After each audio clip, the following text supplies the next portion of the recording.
spend an overnight sa pinaka-haunted na bahay sa buong Pilipinas, ang Laperal White House. Ay, namatay! Mamatay. Ano yun? Sabi ko sa'yo, tutukan mo yung pintuan.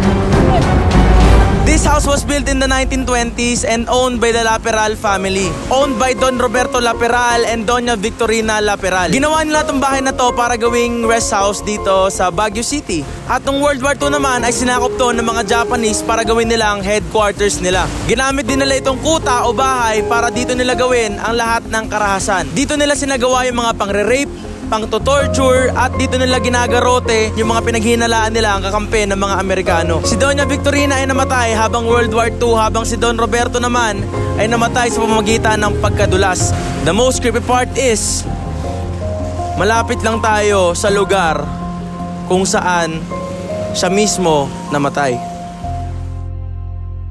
Pagdating namin sa lokasyon, nag-alay kaagad kami ng kandila, dasal at atang para sa mga yumao.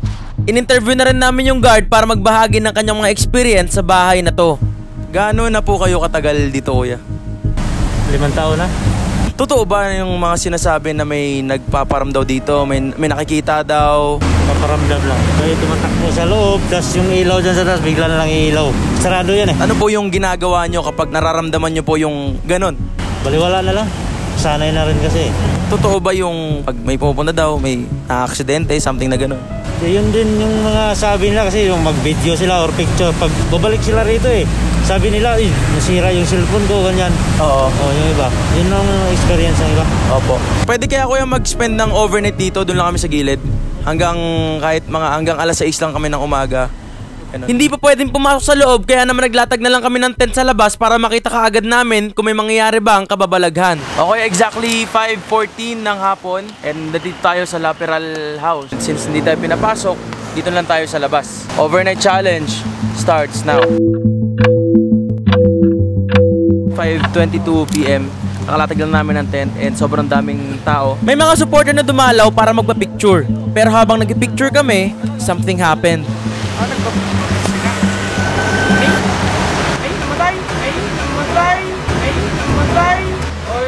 Habang nag-picture kami, tapat ng Laperal, namatay yung cellphone niya. Bumalik na muna ako sa tent dahil medyo lumalakas na yung ambon.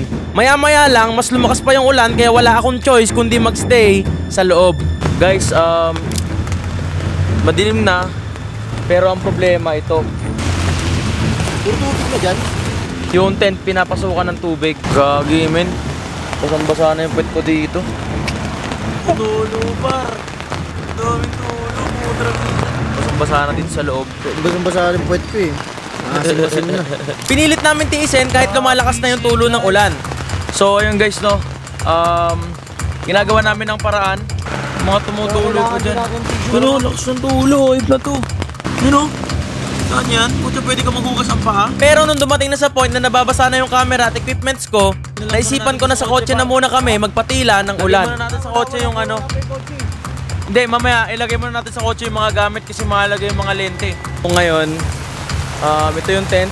We decided na ilagay muna sa kotse yung mga gamit and bumalik na lang kami dyan sa tent kapag tumila na yung ulan. Kasi para bang merong someone na ayaw tayong nandyan sa tapat. Grabe, ang hirap dun boy. Mahirap dun kasi parang naglatag kami dun, medyo ambon-ambon pa lang. Pero habang tumatagal, sobrang lumalakas. Tapos, sobrang daming tulo ng tent. Meron sa taas, meron sa gilid. Ibig sabihin yan, parang ayaw niya na may tao talaga dyan sa bahay na yan nag-i-stay. Basang-basa to pre. Kaya to guys, may plastic to. Pwede mo mapiga eh. Kasi naglalawa na talaga dun, di ba pre? Okay guys, time check, it's 9:51. So katatapos lang ng ulan dito sa Baguio. Kung makikita nyo yung daan, basang-basa pa oh.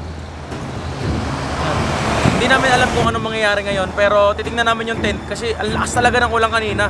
Katitila-tila lang, parang simula yata 5 nung dumating tayo, nag-set up tayo, umaambon na hanggang 8, 9, ganun. Kinikilabutan ako men. Ano? Kinikilabutan ako pre. Parang may something lang. May something lang. Hindi mo nakikita pero may something man. Habang papunta kami dito, isang hindi mapaliwanag na pakiramdam yung naramdaman ko. Parang mabigat na ewan tapos biglang may nangyari sa flashlight ko. Oh, mamamatay. Nangyari. Nakaramdam na ako. Kaagad kami nagligpit ng tent dahil baka pahiwatig na to na hindi kami welcome at ayaw niya kami sa bakuran niya. Sabi ko sa'yo, tutukan mo yung pintuan. Pero meron talaga. Kasi iba talaga pre, tingnan mo. Oh, I'm not joking man. Hindi ko alam kung ako lang pre. Yung energy. Parang tinatry niya na warningan. Kasi feeling ko nadi-disrespect siya eh. Kaya kanina pag-apak ko dyan, kinikilabutan ako pre, hanggang ngayon di nga mawala yung kilabot Sa akin parang kaba eh. Parang kaba. Sa akin yun yung nararamdaman ko. Hindi naman, kasi totally hindi man ako nararamdaman yun. Pero kinakabahan lang ako. Lahat kami naramdaman yung bigat at takot sa mga pwedeng mangyari. At ang tanging magagawa lang namin ay magdasal. Kaya naman bumalik kami uli sa gitna para magdasal at humingi ng tawad kung may nabulabog man kaming mga espiritu. And alam ko naman, syempre may faith tayo kay Lord, di tayo pababayaan ni Lord. Ang sabi ni TUB kanina, parang may nakita siya sa taas. Anong nakita mo sa taas? Liwanag, pre. Biglang lumiwanag yung bintana. Siguro mapapansin nyo, kanina pa ako nakatingin. Pagbaba ko pa lang, pre, tinitingnan ko kaagad yung taas. Ewan ko kung bakit doon ako nakatingin, pero siguro something na merong doon na gusto niya ipakita. Basta doon lang ako nakatingin simula kanina. Tapos nung huling sulyap ko, di ba, kumukuha pa nga kayo, sabi ko meron akong nakita dun sa taas, ayoko na. At bigla ko naalala habang nagkukwento siya yung sinabi ng guard. Ay, tumatakbo sa loob, tapos yung ilaw dyan sa taas, bigla na lang ilaw. Bigla na lang ilaw.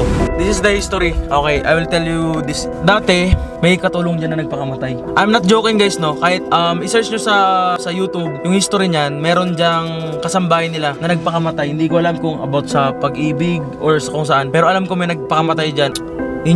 Siguro yun yung nakita mo. Hindi kami mapakali sa mga pangyayari hanggang sa may mga dumating na mga supporters sa taga Baguio at nagkwento na rin sila ng mga karanasan nila dito. Meron kasi yung time, syempre, alam niyo yung gimmickan dito. Amper, di ba? Amper.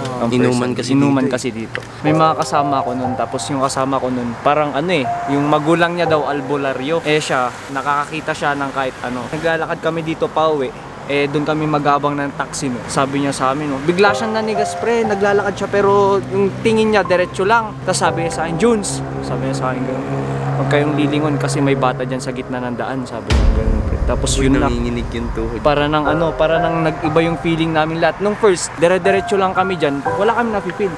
Pero nung sinabi niya na sa amin na parang may bata dyan, tapos tas may dalawang nandun sa gate, lalaki tsaka babae, tinatawag yung bata, sabing ganun. Yun, parang kinilabutan ako ngayon. Hindi lang once na nangyari yun dito, gate mismong gate, tinatawag daw yung bata. Diretso lang kami ng lakad, kinabahan na kami lahat. Yun, iba na yung feeling talaga, goosebumps talaga yung nangyari sa amin nun. At pagkatapos niya magkwento, tinry namin puntahan yung gate. Guys, nandito kami ngayon sa gitna. Kasama yung iba nating subscribers na dumalaw sa atin. Iba talaga pakiramdam dito. Parang habang lumalapit ka, lalong bumibigat. Kinukuha. Parang nanghihina nga ako, parang Alam mo yung sa loob-looban mo, parang gusto mong umalis na pero tumakbo ganun pero... Sa oras na to, sobrang kinikilabutan ako dahil napakabigat na talaga. Kakaiba na pag tumalikod ka. Parang... Grabe. Kakaiba. Narinig yun? Oo ba yun? Narinig ko yun. Kakaiba. Narinig ko yun. Sa tunog na narinig ng mic ay ibang-iba sa narinig namin. Bukod sa aming narinig, mas nagulat kami sa mga sumunod na pangyayari. Tara na, asa tayo? They don't want us here, man. Narinig niyo ba? Tabi po. May Narinig narinig niyo? kaming tatlo. Ano narinig ka? Doon na lang natin. Sa labas, hindi dapat narinig Sobrang kilabot ako. Sa iPhone, narinig yun. Laking gulat namin dahil yung iPhone footage na inaasahan ko ay nag-cut into 2. Nag-stop nung may nagparamdam na at nag-record ulit pagtapos. Men, naka-record sobra nag-cut oh. Oh, sakto men, narinig ko yun last. Kinilabutan ako men, solid. Nag-cut men. Nag-cut to. Kasi hindi ka nag-cut, Hindi diba? ako nag-cut men. Tuloy-tuloy ka lang. Diretso tayo kanina. Kasi, ano to? Oh, papunta pa tayo men. Nag-cut siya. Hindi na narinig yung ano? Check natin. Putol. Wala dyan, putol men. What? Putol men, putol. Hindi narinig yung narinig natin. Hindi na men. Hindi na. Kasi nga last na tong sinabi ko. Ito yung phone ni MJ. Ito yung clip niya. Hindi siya nagka-cut. So, ito yung nasa baba na kami. Ayan. Hindi na siya nagka-cut yan eh. Oo. Ayan. Ito yung bandang dulo. Lilipat ako Ayan. Ngayon, paglipat niya sa kanan, biglang may boses dun eh. Pero naputol. Pero naputol. Ngayon, Yun yung yun yung boses nag-boses na. Ngayon, nag-play ulit. Ito, look at the next clip, bro. Ayaw na mag-play. Ayun o. Ay, tatanong na kami kung narinig nyo yun. Naiwasan lang yung narinig namin. Naiwasan lang yung boses. Naiwasan lang yung boses, which is, ito, narinig naman. Narinig naman. Kakaiba. Narinig. Pero yan parang kaluskos eh. Pero yung boses talaga. Pagkatapos ng mga nangyari, umuwi na sila at dito na rin nagsimulang lumala ang mga pangyayari. Okay guys, time check. It's 12:13. Tinry ulit namin na balikan yung buong lugar and see what will happen. Ang iniisip ko, yung mga guard, paano yun? Oo nga. Diba? Ayun o, tignan mo. Kita ba yung ilaw? Oo, kita. Creepy ng part na to. At habang nag-video kami sa gitna, biglang nalobat yung full charge na camera ko. Labot. Sa part na to, in-attempt kong bumaba. Pero pababa pa lang ako, dito na siya nalobat at dito na naghang yung camera. Okay, so ngayon, sa phone ako nagbi-video. Kalagitnaan ng vlog, yung full charge ko. Ito na, kapapalit lang. Yan o. Ayan, kapapalit lang. And then, naghang na. Usually namamatay yan eh. Oh my god. Kata-time check ko pa lang, di ba? Kapag nagko-content ako, ang bitbit ko lang 2 battery. Kasi yung 2 battery, pasok na yun ng 24 hours and overnight. Ngayon, what happened? Kapapalit ko lang ito pagbaba ng sasakyan. And ito na yung nangyari. Ah, shit man.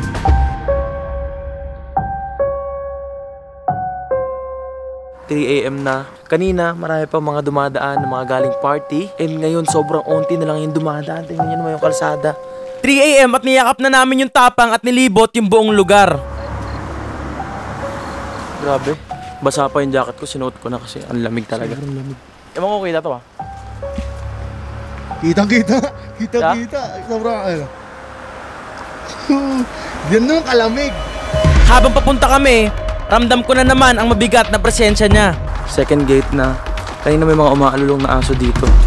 Hindi namin alam kung bakit. Alam niyo naman, pag mga aso umaalulong, it means may nakikita sila na hindi natin nakikita, di ba? Yes, tama. And walang dumadaan dito kanina. So, let's see dito. Iba yung ano? Ayaw na nila sumama. Ayun. Banda rito, iba na yung feeling. Tapos biglang may sumigaw na babae. Punta ka dito. Oh. Narinig yan?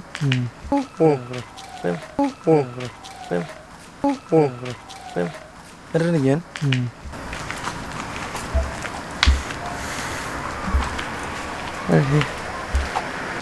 Teka, ayaw na mag-focus. At sa oras na to ay nahihirapan na mag-focus yung camera ko. Pag ayaw mag-focus, either may naagip siyang something. Lastly, gitna. So dito tayo naka-attend kanina. Pumunta ako sa gitna pero nung nakita ko yung liwanag sa pinto, umalis na rin ako. Sobrang kinikilabutan ako. Hindi ko lang pinapakita sa inyo. Ayoko kayong matakot, kaya hindi ako nagpapakita ng takot. Pero sa totoo lang guys, sobrang nakakatakot dito.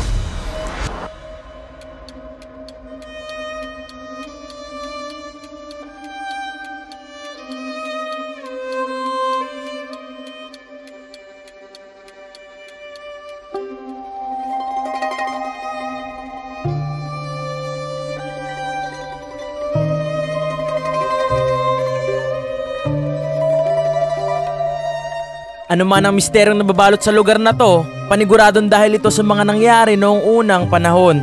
Mga taong hindi nabigyan ng ustisya at mga taong karumaldumal at walang habas na pinatay. Naway sa mga darating na taon ay matahimik na ang kanilang kaluluwa at maging payapa rin ang lugar na to.